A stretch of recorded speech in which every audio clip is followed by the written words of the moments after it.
Welcome to Simple Kicking with your host, James Harrison. Lonie Paxton, LP. The only other LP of long snapper that I know in the NFL is LP Ladouceur of the Dallas Cowboys. And this is a different podcast because this is with a not only one-time Super Bowl champion, but multiple Super Bowl champion, Lonie Paxton of the New England Patriots. Thank you for joining the Simple Kicking Show. Yeah, thanks for having me, man. That was a nice intro. LP's a great guy, actually. He's can't believe he's still playing. I mean, so when you got into the league, was he in the league at the time?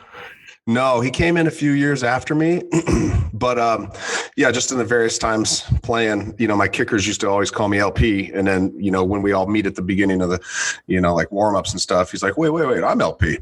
I'm like, well, it's just kind of a nickname, and great guy. I mean, it's obvious that he's one of the best because he's stuck around the same team for really long.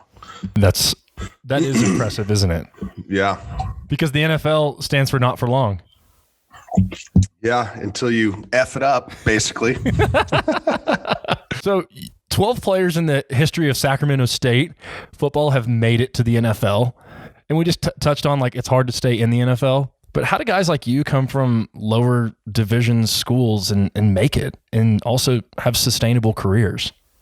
Oh man, it's crazy. I grew up in Southern California and I almost didn't go to college. I was a fan of USC, UCLA, and I always dreamed of going to those schools. And when the offers weren't coming, I started to get down on myself, started to hang with the wrong crowd, walk the fine line of doing the wrong thing versus just having too much free time on your hands and started to just get down the dumps. And Sac State came and said, hey, you want to come take a trip up here? I was like, hell yeah, let's go. It was a free plane ticket. And we got there and there was $40, to take me out and wine and dine me at a Sizzlers or something like that. And, I ended up getting hosted by one of my best friends and a guy that I keep in touch with weekly now.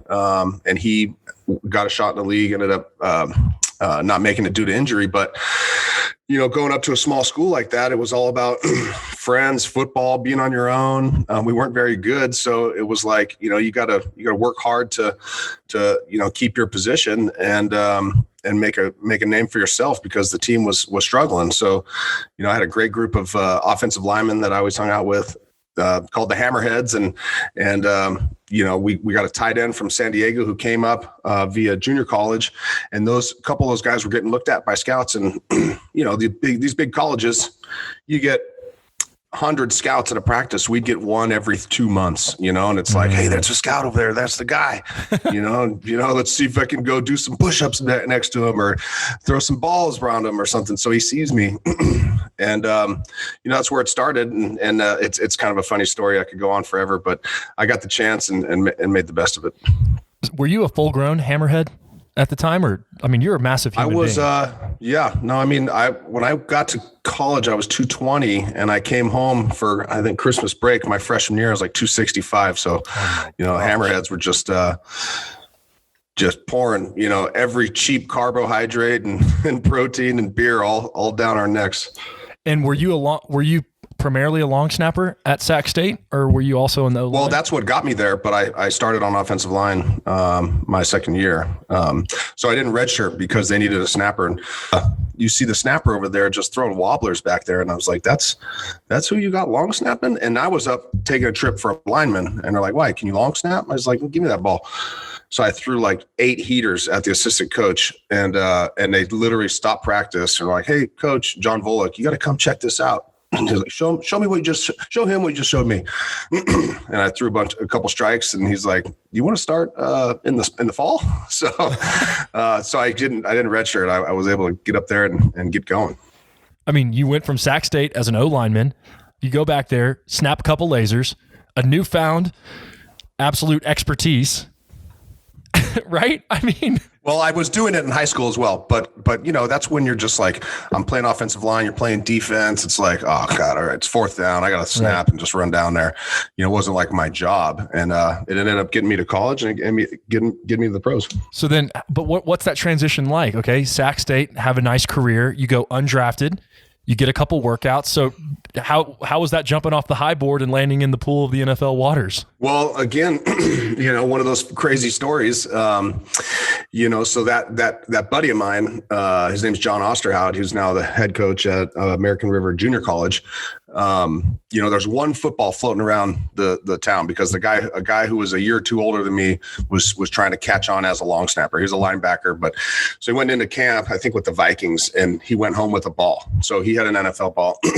And then come my senior year, I'm just snowboarding after, I used part of my scholarship check to buy a season pass at Sierra Tahoe, because if you go up there and snowboard and for every vertical feet you go down and up that day, you get points towards food. So I was actually feeding myself and snowboarding as part of my scholarship check.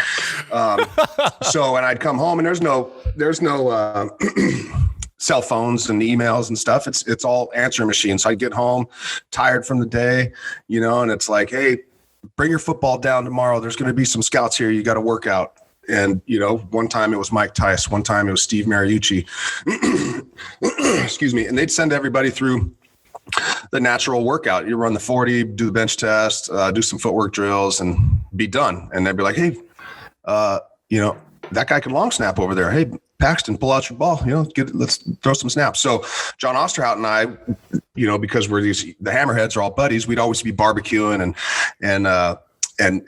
we'd have this ball, and I could play like a snap, like an aim game, we kind of called it. So, hey, see if you can throw it through that tire, or see if you can shoot a basket with it, or see if you can throw it through the car door, So I'm always kind of screwing around with this stuff. And we built this little bond. So after the workouts, me and John, kind of my lucky charm, we get out there and he's like, hey, throw three of them right here.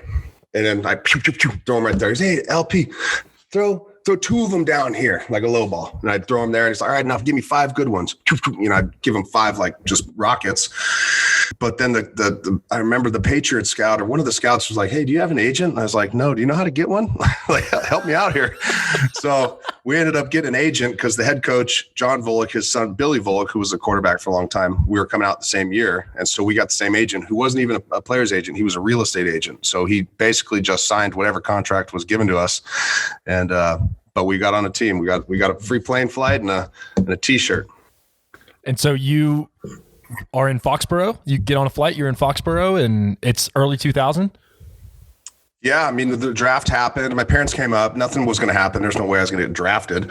And it was like a day after, or I can't remember if it was the day of and a few hours later or a couple days later, but I got that call. And just like Sac State, they're the first ones to say, hey, you want to come up for a visit? Yep.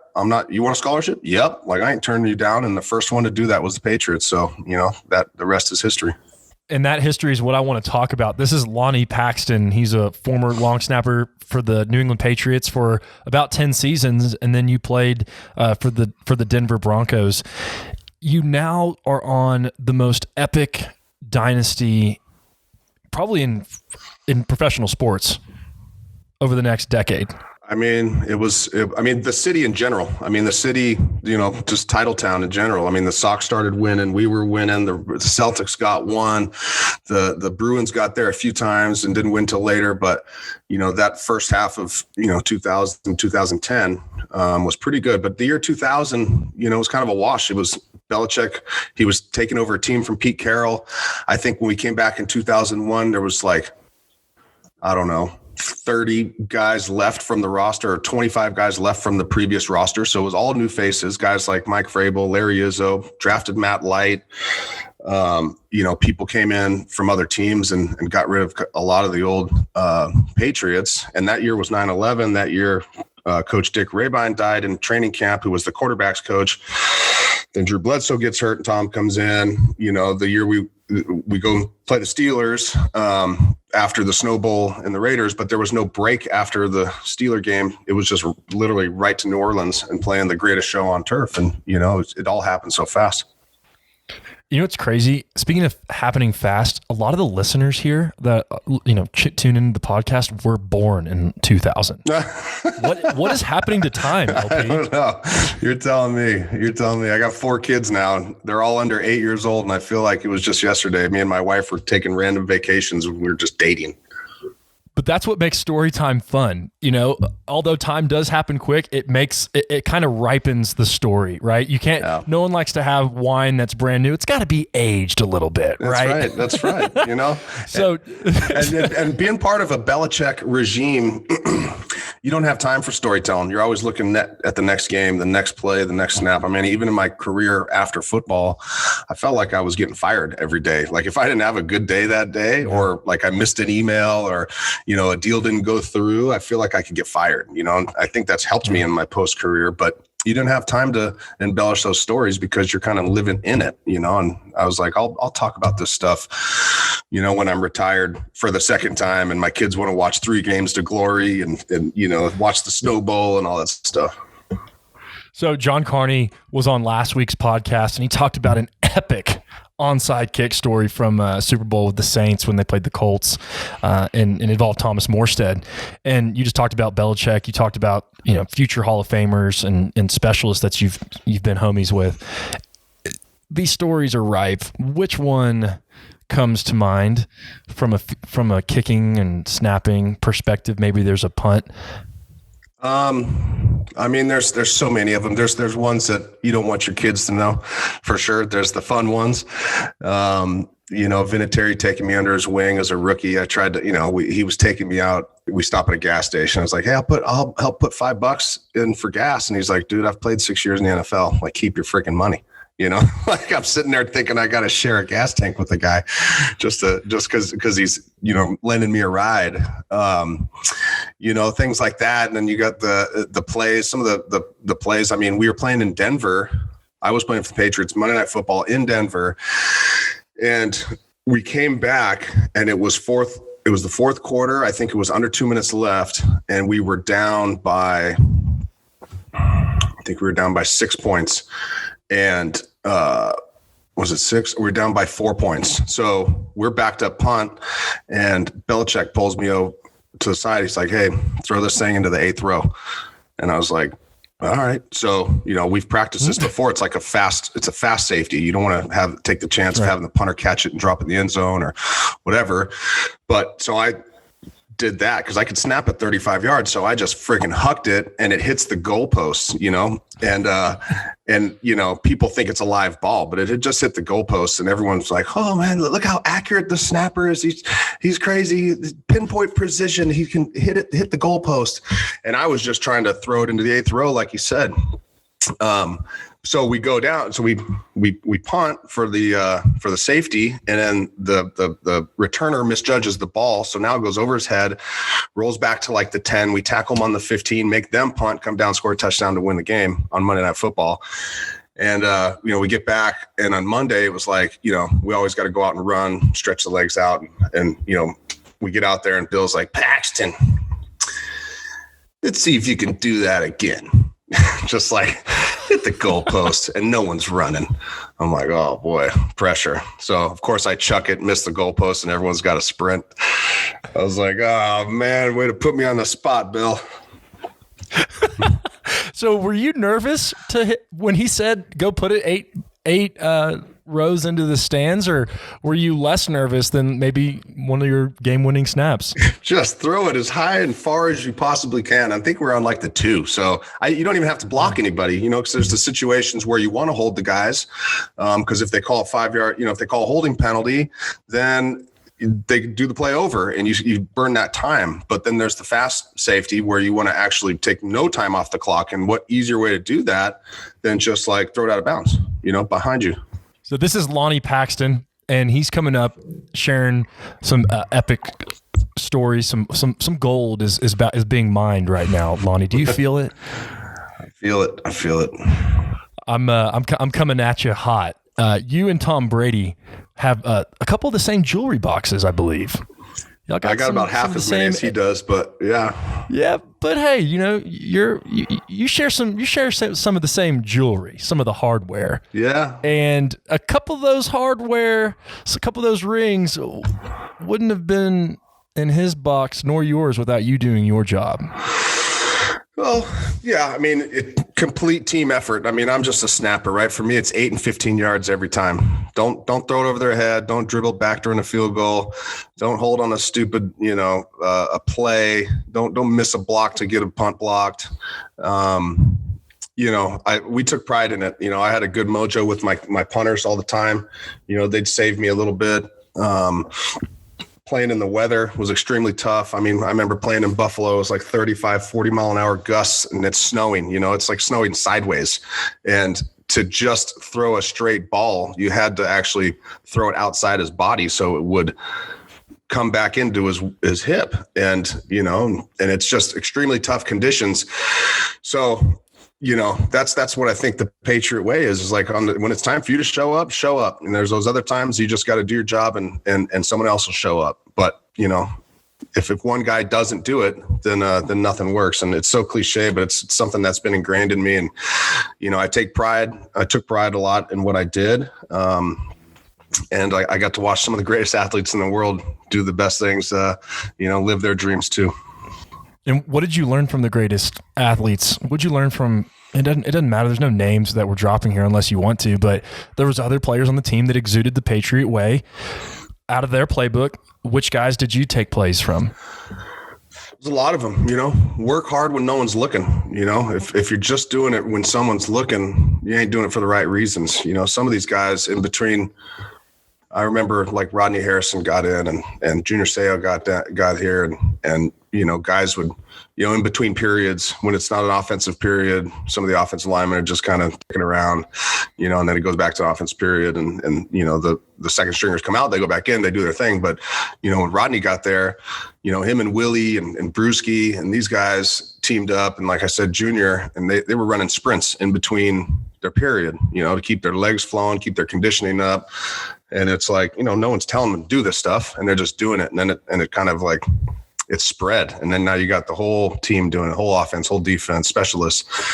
It's like a lot of the stuff was, don't talk about it, be about it. We don't need to sit there in the media and tell you what we're going to do or what we think we did do or we can do. Just show up on Sunday and we'll show you, and it was, it's a lot of good messages that, we didn't have the rah guys. We didn't need it. Bill Belichick definitely wasn't a rah guy. He just tell it like it is. You do these 3 things right this time, we're going to win. You do 2 out of 3, we're not. We'll be here Monday, and you can see those stats.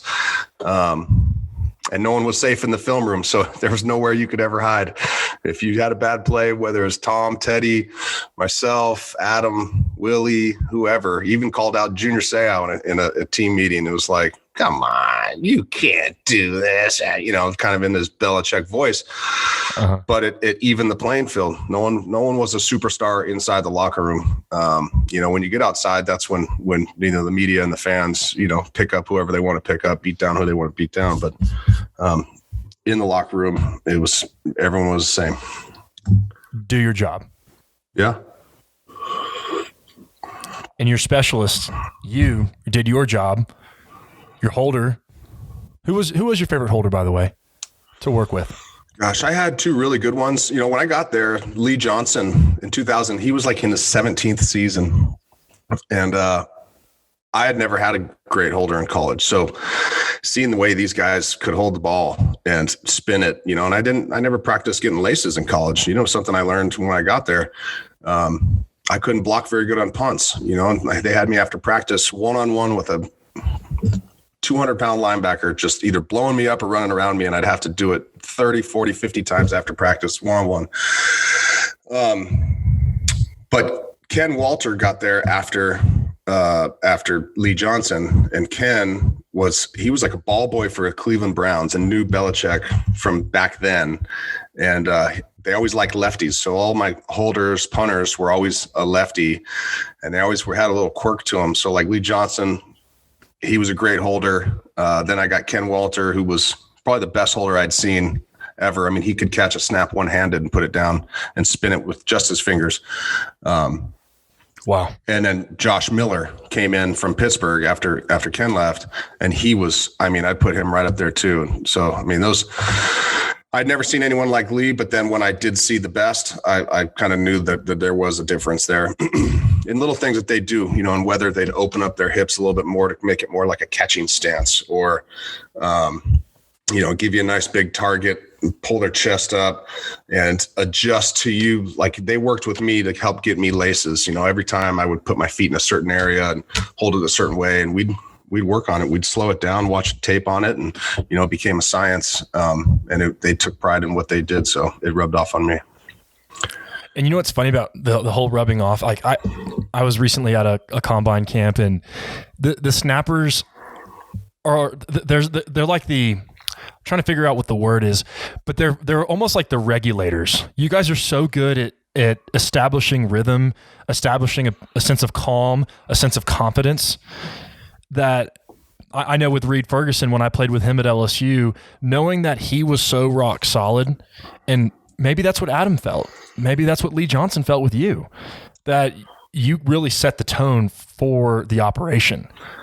Yeah. And they trusted in me. And when things weren't right, they would see me working on it. It's not like I would just walk away from it, and we would talk about it, and we would talk about the conditions, and we would practice, where he's going to move this spot in, or, being able to make a split second decision. Is the ball one back or is it two up, or and that determines where I put my feet, and it determines where he, Adam likes this little patch of grass versus Gostkowski liked it, in other ways. And, and they knew that, sometimes if I was having bad laces, they'd reach out and grab it a little further, or sure. If I was, right on the money, then they kind of keep their hands kind of nice and bent for me. But yeah, they were professionals, and I'd never really seen guys like that until I got to the league. But although you're really good at your job, right? Like, I think that trust manifests itself in other areas of being a long snapper. Like on the sideline, did those guys ever tell you, hey man, I'm just not feeling great, or I just need you, brother, like leaning on you? Like, cause that's a very stressful position, either being a punter or a kicker. How are you just like a friend? How did you help those guys in the ruts that we all go through? Yeah. I mean, I was just a Southern California kid who didn't know any better, so maybe I was just kind of, like, whatever, dude, let's just make it happen. Like, let's forget about what happened today at practice. Let's fix it tomorrow. I mean, I remember Lee Johnson had a bad game of punting and he had like 6 or 7 kids, Mormon guy. And, he went home and he said he got back the next day. He said he punted like 8 balls through his ceiling that night because he was just so frustrated, and his drop was off. And his wife confirmed it. Like, yeah, we have holes just like peppered all across our ceiling because he just got home and just was so mad, yes. And then you got like Adam, he would figure it out. Like he wouldn't be in a rut for too long. He knew it was his steps, or knew it was his timing, or his hips were off or something. But then, on the punter, there's a lot of movement that can happen when you go to drop that ball on a, crosswind at Foxborough. The tip might drop or whatever. And we would talk about it a lot, and they all have it's a good working relationship. There's you're not shooting each other down. But looking back at it, now that I am where I am, I have kickers call me and say, hey, you want to call the snapper for this team or whatever? Like, he's having a little bit of, he's dealing with some things, and maybe you can talk some sense into him, or ask him a few questions that might trigger something. So it's nice being someone who's looked at like that. That is really cool. You're kind of big brher now. I guess I am. Yeah. Are you Uncle Lon? Do you think you're more of the uncle or the big brother? I mean, I'm getting older, so I guess I'm an older brother. Yeah. It's with that advice. It's like, it's not so much what you say, but how you say it.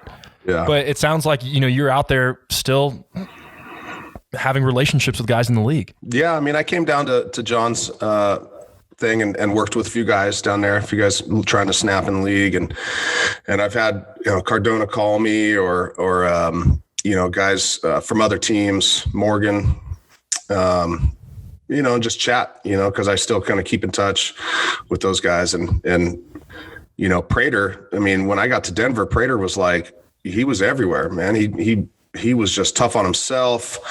He always tried to kick an 80-yard ball, regardless of the condition or situation. Then he'd go do 450-pound squats, and it's just like, dude, you gotta manage this stuff a little bit better and start looking at, functional movements and think about your steps and your foot placement and your hips and get some rest at night and these types of things. And, look where he's at today. I mean, he went to another team and he's been playing a long time.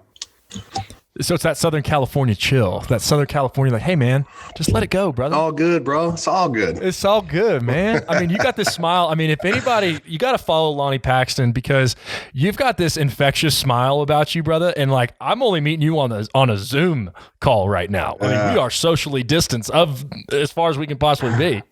Well, I appreciate it. It's tough to find the smile these days with my turkey goblet I'm working on in quarantine. Man, this has been so fun. I know we got a couple more minutes left, but I have to ask you. I mean, you played in one of the most controversial games. I think you've called it the Snow Bowl with the tuck rule, and within seconds, millions around the world assumed the game was over. Right? I mean, that's a fumble. Game's over. He did, and then and then within minutes, you're snapping for the game-tying kick in a blizzard.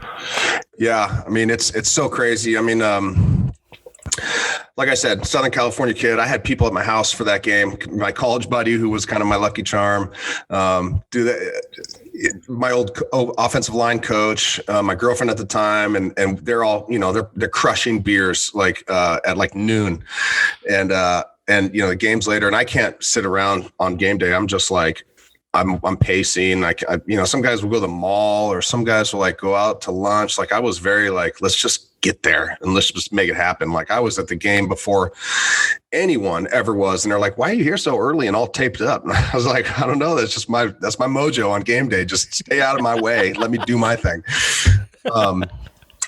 And like I said, so they're pinning it. And then, they're like, dude, it's going to have blizzard tonight. And I was like, well, you better dress for it. He's like, hell no, man. We're going to be doing snow angels in the parking lot after you guys beat the Raiders. And I was like, oh, that sounds cool. So, I get to the game and I'm talking to a couple of other guys who they ended up being inactive players that game. But they're like, yeah, dude, you guys, your friends, I saw them in the parking lot. And I was like, yeah, they said they're going to do if we win, they're going to do snow angels in the parking lot. It's going to be crazy and yada, yada. So comes time for, the tuck rule, thinking the game might potentially be over. Then they change the ruling. Then, we go out there. It's 48-yard field goal in a blizzard. And, I'm clearing my spot. Adam's got the lineman back there clearing his spot. But as I'm clearing my spot to lay the ball down, the D-line of the Raiders are kicking snow back on the spot. So, I'm throwing a ball that had full on just ice in the laces, and all these guys, are just like kicking snow on me right before the, cameras turn back on. And I don't even think I saw the ball go through. It was so just whiteout conditions. But once he made that, I'm thinking in my head, all right, let's just get to overtime. Then we get down there and it's overtime. It's a chip shot. And I'm just thinking, I wonder if all my boys are going to be doing snow angels in the parking lot.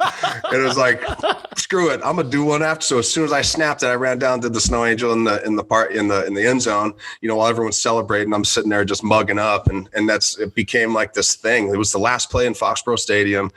To this day, I have dads and moms and uncles and grandmas come up like, you're the guy. They introduce me like, hey, this is the snow angel guy, and they like have this story of, well, for that game, I left early, but I heard the crowd. And so I get up on this rock pile across the street and I could see over. Or one guy's like, I was there with my father who passed away, and it was his dying wish to like see the Patriots go to the Super Bowl. Like so many cool stories and memories that come from like that game. And it was such a wild turn of events that, of course it was an incomplete pass, for forever. I'm like, of course it was. But, at the end of the day, like it was one of those experiences that will live on forever. The shrine there, and it's got this really cool, like, piece of art. It's like a photo that people can go take pictures by. And me and Ken Walter did a signing recently and shook hands in front of it. It's just like a cool memory that's just like going to be there forever. And it's like, they say it's the actual place where the kick occurred. They built a little shrine there. So pretty badass. That's totally sounds like it. And you just you epitomized having fun in your career.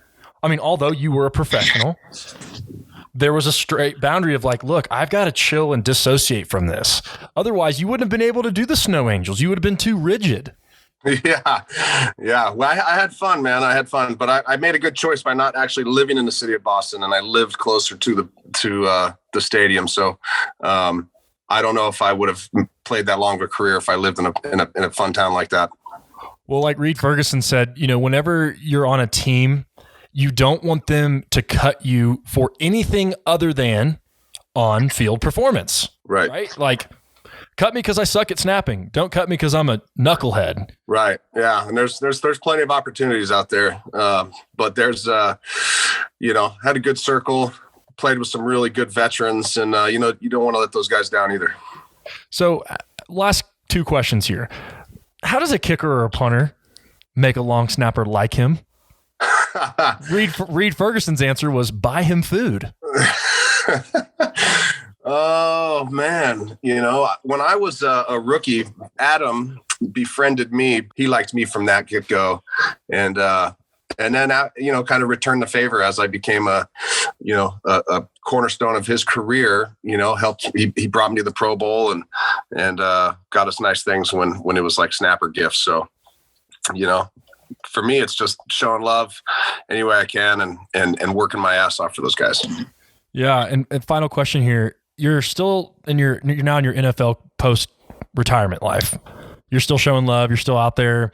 From my research, it looks like you're doing something with GoPro. Well, you got to research a little harder, buddy, because GoPro laid me off in April due to COVID. But, wow. For 8 years, almost 8 years, I traveled the world. I helped build that brand. I was part of a great team, learned some of the most amazing things about marketing and content creation, social media,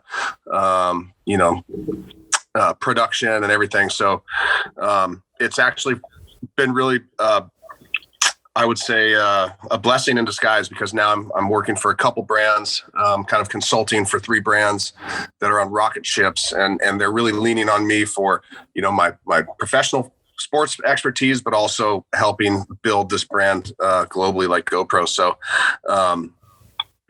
it's 120 days ago, the world was ending and I got cut, but took my time, bounced back, and it's going to be better for me. Yeah, I got cut from my oil and gas job too. I mean, I'm sitting here thinking, what am I doing? And I had this little Simple Kicking was a little side gig, having fun, and now I go to another, pivot. Here I am on a podcast with you. I mean, 2 months ago, I didn't know what a podcast was. Yeah, exactly. Yeah. So, I mean, it's all good, man. Things happen for a reason. And that's exactly the reason. Like you asked the question before, how do you get your kickers to like you? I think it's being authentic. I think it's, going above and beyond when people ask you to do things and putting your best foot forward on anything that may be asked of you. And I tried to do that at GoPro. And as I was leaving there, I had kind of people waiting to say, hey, you're a sought after free agent, so come help us out. That's so cool. Well, you've done Super Bowl media days, and now you are on Little Simple Kicking, and I really appreciate it. This was super fun, and maybe we'll do it again some other time. I like it, man. I appreciate you having me. You're the man. I really appreciate it. This is Lonie Paxton, everybody. Follow him at Lonie Paxton with one N, Lonie Paxton, Paxton on Instagram. That's where you're mostly on. So Lonie Paxton, everybody, thank you so much. Yeah, thank you. Thanks for having me. If you enjoyed the content, join the community by subscribing to the Simple Kicking channel below, or drop a like and maybe a comment. It'd be really cool to hear from you. Also, you'll find Simple Kicking on Facebook, Instagram, Twitter, and yes, even TikTok.